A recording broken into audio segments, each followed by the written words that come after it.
Bismillahirrahmanirrahim.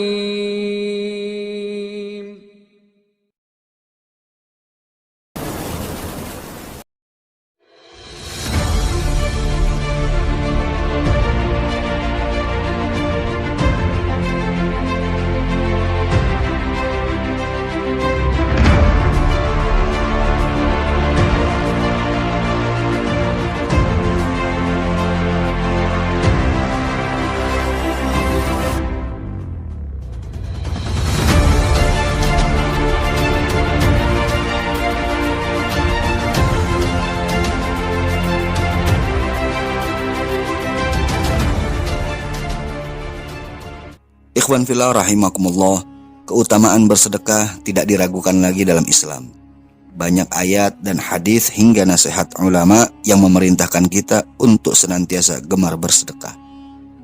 Ada satu kisah menarik yang disampaikan oleh Syekh Mustafa Shadiq Ar-Rafi'i dalam kitabnya yang berjudul Wahyul Galam berkaitan dengan keutamaan sedekah ini. Dalam kitab tersebut diceritakan bahwa di abad ketiga Hijriah hiduplah seorang ulama yang bernama Ahmad bin Miskin yang tinggal di Basrah, Irak. Syekh Ahmad bin Miskin bercerita, "Aku pernah diuji dengan kemiskinan. Pada saat itu aku sama sekali tidak memiliki apa-apa, sementara aku harus menafkahi istri dan anakku. Hari-hari kami lalui dengan rasa lapar dan serba kekurangan. Sampai suatu ketika aku bertekad untuk menjual rumahku. Lalu aku mendatangi sahabatku yang bernama Abu Nasr dengan harapan ia akan membeli rumahku. Sesampainya aku di kediamannya, aku pun bercerita mengenai keadaanku dan tujuanku mendatanginya. Setelah mendengar ceritaku, ia pun mengatakan bahwa ia belum bisa membeli rumahku. Akan tetapi ia memberiku 2 lembar roti dan berkata, 'Berikan ini kepada anak dan istrimu.' Setelah itu, aku pun pamitan dan mengucapkan terima kasih kepadanya. Di pertengahan jalan, aku pun berpapasan dengan seorang wanita yang membawa anaknya. Dengan wajah yang memelas, sang wanita tersebut menatap roti yang kubawa.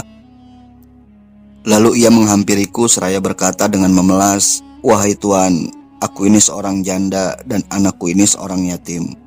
Kami belum makan berhari-hari. Sudikah kiranya Tuan membagi roti yang Tuan bawa itu untuk anakku?' pintanya sambil berurai air mata. Melihat keduanya, aku pun tak tega. Tanpa ragu, aku berikan ke semua roti itu kepada mereka. Keduanya pun sangat bergembira sambil menangis terharu.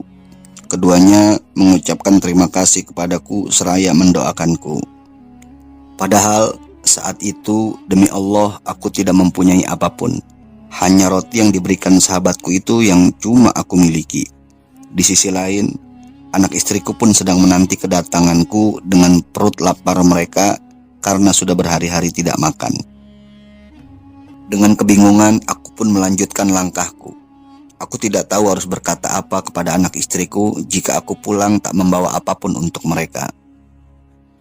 Aku pun berhenti sejenak dan menyandarkan tubuhku di sebuah bangunan. Di tengah-tengah kebingunganku, tiba-tiba ada seseorang yang memanggil-manggil namaku. Ternyata orang itu adalah sahabatku Abu Nasr.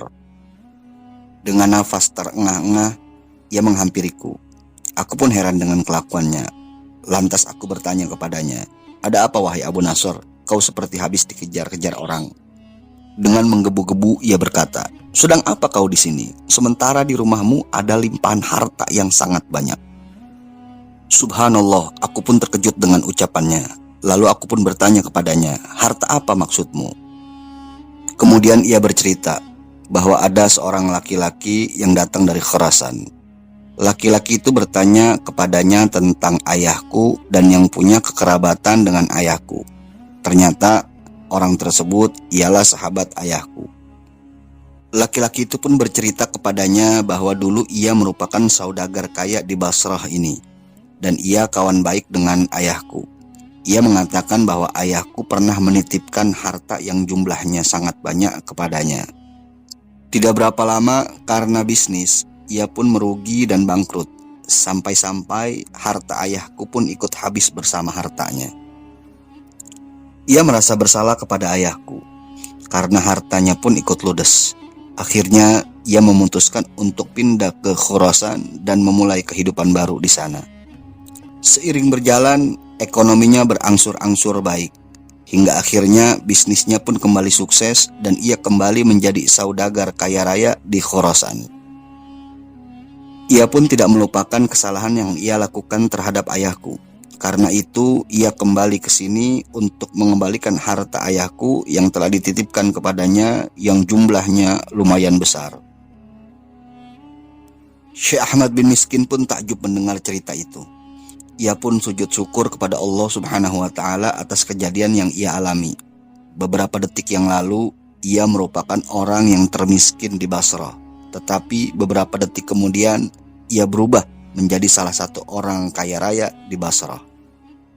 Syekh Ahmad bin Miskin melanjutkan ceritanya. Dalam keadaan itu, aku tak habis-habisnya bersyukur kepada Allah Subhanahu wa Ta'ala. Lalu aku pun teringat kepada wanita dan anaknya yang aku temui di tengah jalan. Aku cari keduanya, dan setelah aku temukan, aku tanggung hidup keduanya. Syekh Ahmad bin Miskin melanjutkan kisahnya. Waktu terus berlalu, aku pun menjadi salah satu saudagar kaya raya di Basrah. Aku terus menyibukkan diriku dengan berbagai kegiatan sosial, santunan, dan bantuan kepada kaum du'afa. Sampai akhirnya, ada sedikit rasa bangga pada diriku atas amal-amalku tersebut. Aku merasa seakan-akan aku telah menjadi dermawan di Basrah ini. Suatu malam aku bermimpi. Dalam mimpi itu, aku merasa sedang berada dalam suasana hari kiamat.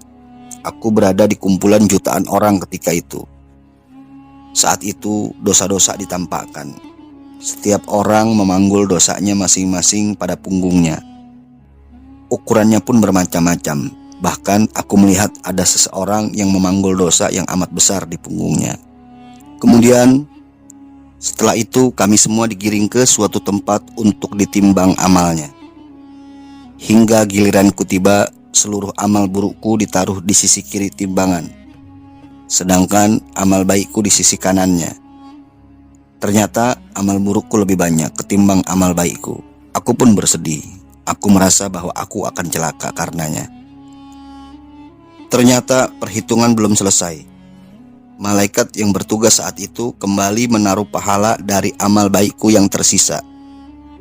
Kali ini pahala amal baikku itu pun mengalahkan timbangan amal burukku. Aku pun penasaran, pahala amalku yang manakah itu sehingga bisa mengalahkan timbangan amal burukku. Ternyata pahala itu adalah pahala dari 2 lembar roti yang telah aku berikan kepada wanita fakir dan anaknya dahulu. Aku tak menyangka bahwa ternyata 2 lembar roti itu dapat mengalahkan amal burukku, bahkan dapat menyaingi pahala-pahala amal baik lainnya yang telah aku kerjakan. Kemudian saat itu tiba-tiba terdengar suara olehku, "Wahai Ahmad bin Miskin, kedermawananmu yang kau lakukan selama ini tidak bisa menolongmu karena kau selipkan di hatimu rasa bangga dari apa yang telah kau lakukan. Justru 2 lembar roti yang kau sedekahkan dengan ikhlas itulah yang menolongmu dari siksa api neraka." Saat itu aku sadar bahwa selama ini aku telah merasa menjadi dermawan dengan apa yang telah aku lakukan, dan ternyata perasaan itu hanya membawa kesengsaraan. Aku pun terbangun dari mimpiku dan aku buru-buru mohon ampun kepada Allah dari rasa kagum dan rasa ujub atas diriku. Mulai saat itu, aku tetap bersedekah, tetapi kali ini aku tanggalkan perasaan kagum akan perbuatanku dan seraya mengikhlaskan semua perbuatanku itu kepada Allah Subhanahu wa Ta'ala. Hingga akhirnya hartaku terus bertambah, dan bertambah.